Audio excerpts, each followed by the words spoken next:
sa mga ninanais, pinapangarap, at totoo kailangan natin mga mamamayang naghalal sa kanila sa kanilang tungkulin at bagay na rin sa kanilang ipinangako noong nakaraang eleksyon. Hindi lamang kayo na narito sa Quirino Stadium sa bayan ng Bantay at Bigan City, Ilocos Sur ang nagtitipon alang-alang sa kapayapaan at pagkakaisa. Kagaya po ng alam nating lahat, ito ay isinasagawa o ang ating isinasagawa National Rally for Peace ay pagbuong kapuluan. Kasabay po natin nagkakatipon ang napakakapal na bilang ng mga kababayan at mga kapatid natin sa 12 pandako. 4 pandako dito sa Luzon at 4 na dako sa Kabisayaan at sa Mindanao. Hindi lamang lumabas sa mga lansangan para magpahayag ng pakikisa para sa kapayapaan at kapakanan ng ating bansa. Marami po sa ating mga kababayan ang nakikiisa rin sa paraang nanonood sila sa kanilang telebisyon, sa kanilang computer monitor, sa cellphone, o sa anumang gadget na ginagamit po nila. Maraming salamat po sa kanilang suporta. At hindi lamang mga kaalit sa Iglesia ni Cristo ang nagkakaisang sumama rito. Marami pang ibang grupo at samahan ng mga kababayan natin Pilipino ang kasama sa mapayapang pagtitipon mo. Kaisa natin sila na nagsusulong ng pambansang kapayapaan at pagkakaisa. Bagaman may kanya-kanyang opinyon ang iba't ibang tao sa isang partikular na isyu sa buhay o iba't iba man ang ating kaugnayan sa buhay o interes, subalit sa layuning ipagmalasakit ang kapayapaan, kapakanan at kaunlaran ng ating bansa, tayong lahat ay nagkakaisa. Karapatan po natin na mga mamamayan ang ganitong pagkilos na protektado ng ating saligang batas. Nagkakaisa tayo ng damdamin at isipan na isagawa ito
magtitipon kayo. Mabuhay ang Pilipinas! Mabuhay ang mamamayang Pilipino! Ang kasusuko na magiging tagapagsalita natin ay ayaw kami na naiihiro. Maraming salamat.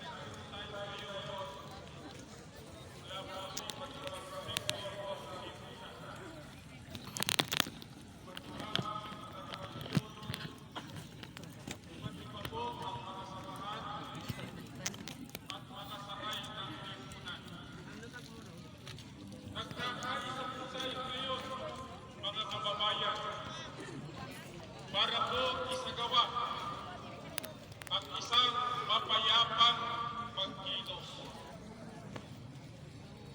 Ang pagtitipon po natin ito ay isang konkretong pagpapakita ng suporta sa pahayag ng Pangulo ng Republika ng Pilipinas, ang kagalang-galang na President Marcos Jr.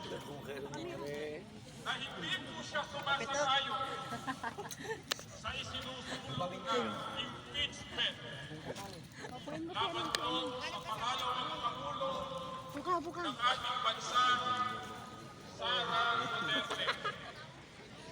Mga kababayan, pakinggan po ninyo at panoorin ang pahayag ng Pangulo ng ating bansa.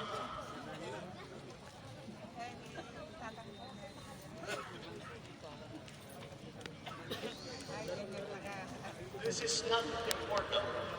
This does not make any difference to even one single Filipino life. So why waste time on this? What will happen to if somebody files an impeachment?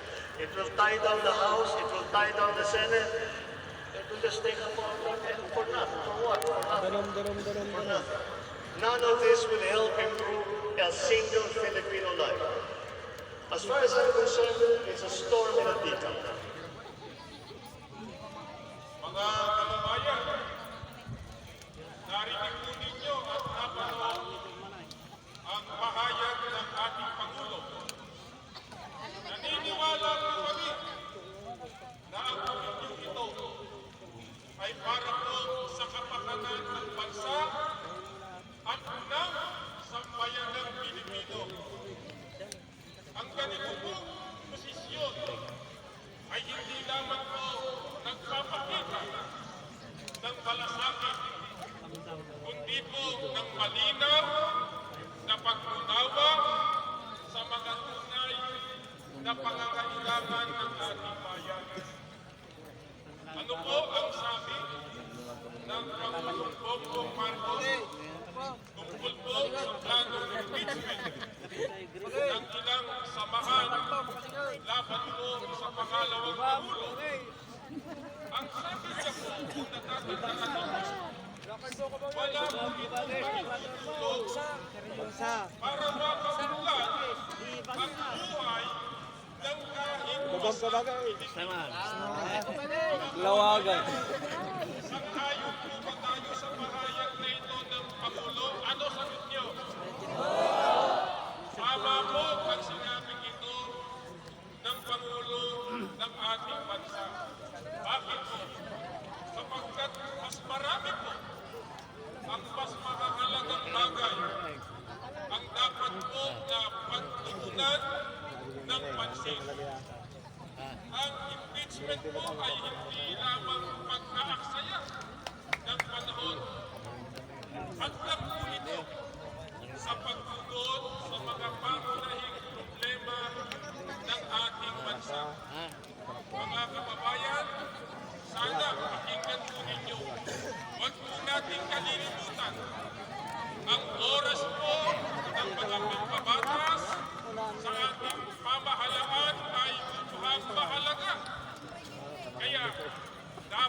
na ituon ito sa totoong mahalaga para sa ating bayan.